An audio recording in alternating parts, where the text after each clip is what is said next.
American Farmland Trust, which has a strong emphasis on environmental issues related to the Farm Bill, as part of their Farm Bill study paper, said that new marketing opportunities, such as broadband, are necessary for a transition to a more environmentally sustainable agriculture.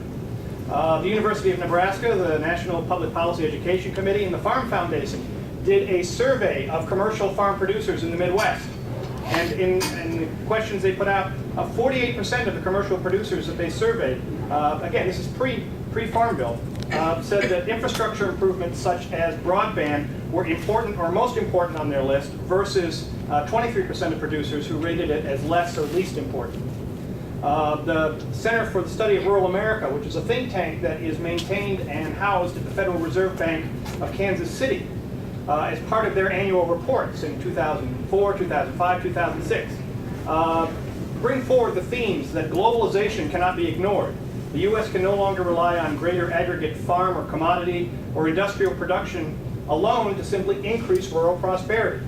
Rural communities need critical skills, and public rural investments must contribute directly to creating global competitive advantages for rural communities. The Chicago Council on Global Affairs, which is a business trade organization based in the Windy City, also convened a task force and focus group of major agricultural policy and agricultural academic opinion leaders prior to the beginning of the Farm Bill. They pointed out to us that most farmers earn a majority of their living from non-farm sources, and specific initiatives for rural development should target basic service delivery and infrastructure, including the provisions for broadband.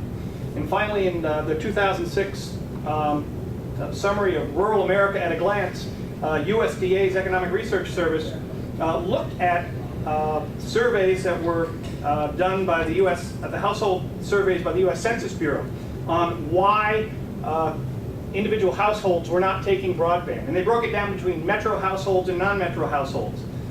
The Census Bureau had asked people a list among 7 reasons as to why their household didn't have broadband. They don't need it, it's too expensive, it's not available in that area, can't get it, we can get it elsewhere, like a library, we don't have the computer, we have privacy concerns or other concerns. USDA found that the non-metro response exceeded the metro response only in the case where it was not available.